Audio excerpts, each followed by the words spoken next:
Hello बच्चों, मैं संजीदा हिंदी शिक्षिका एलपीएम पब्लिक स्कूल के ऑनलाइन कक्षा में आप सभी का हार्दिक स्वागत करती हूँ। प्यारे बच्चों, आप सभी कैसे हैं? उम्मीद करती हूँ कि आप सभी अच्छे होंगे और खूब मेहनत से अपनी पढ़ाई कर रहे होंगे।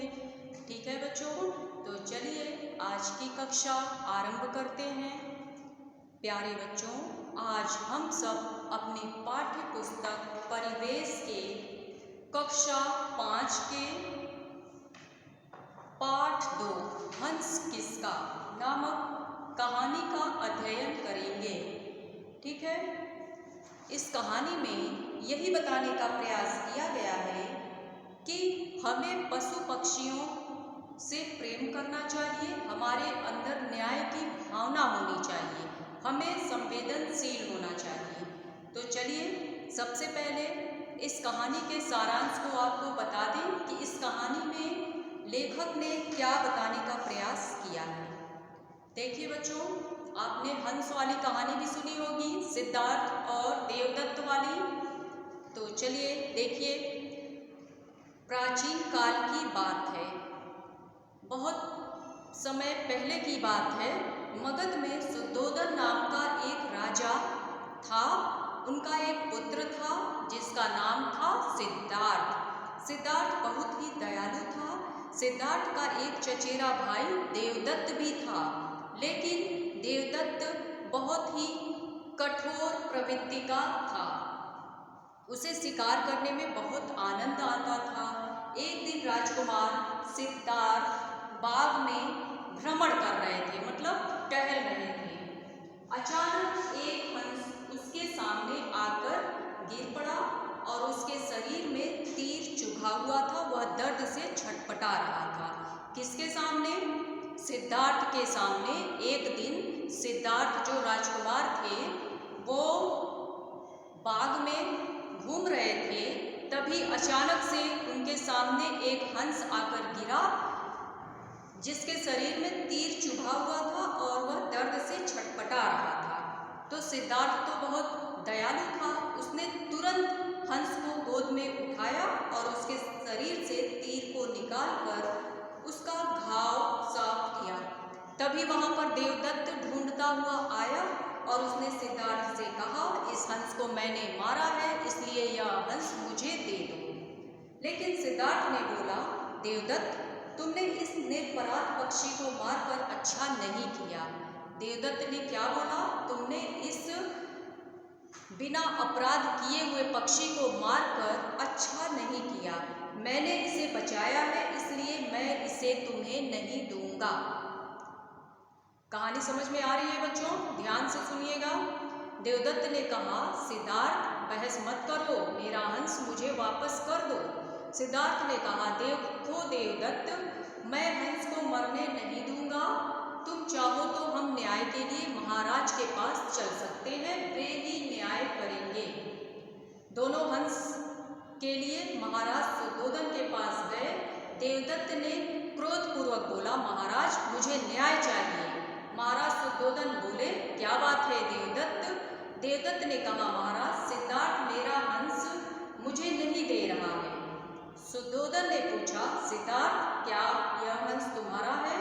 सिद्धार्थ ने उत्तर दिया, जी यह हंस मेरा है, परंतु देवदत्त का कहना है कि हंस उसका है।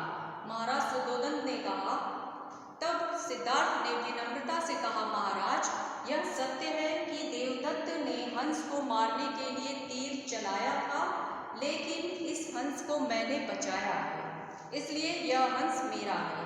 महाराज सुद्धोधन ने दोनों की बातें ध्यान से सुनी और बोले, देवदत्त तुम हंस को मारना चाहते थे, परंतु सिद्धार्थ ने इसे जीवन दिया है।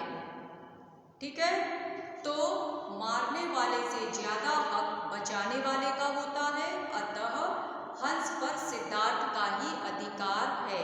इसके बाद सिद्धार्थ ने हंस की खूब देखभाल की। जब वह ठीक हो गया तो उसे उड़ने के लिए आकाश में छोड़ दिया। यही राजकुमार सिद्धार्थ बड़े होकर महात्मा बुद्ध के नाम से प्रसिद्ध हुए। आपको पता होगा महात्मा बुद्ध के बचपन का नाम सिद्धार्थ था। जब महात्मा बुद्ध बड़े हुए तो यही सिद्धार्थ थे जो बड़े होकर महात्मा बुद्ध के नाम से प्रसिद्ध हुए।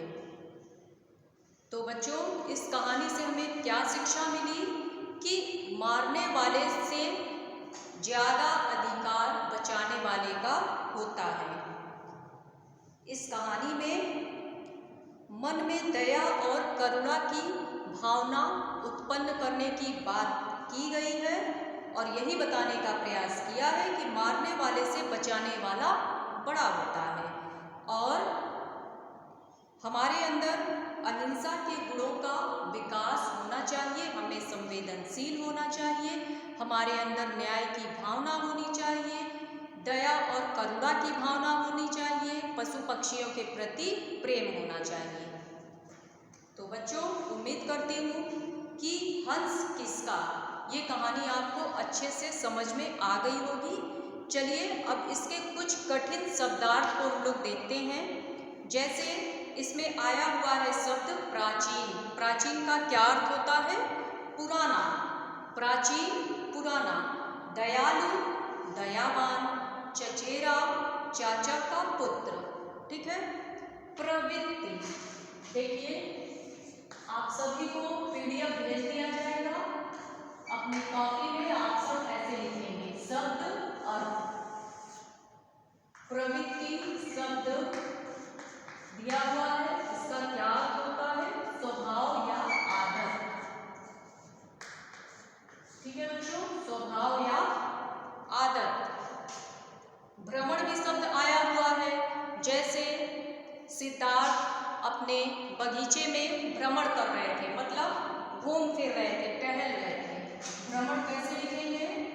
भ के नीचे पदेन र का प्रयोग करेंगे। भ्रमण मतलब घूमना फिरना।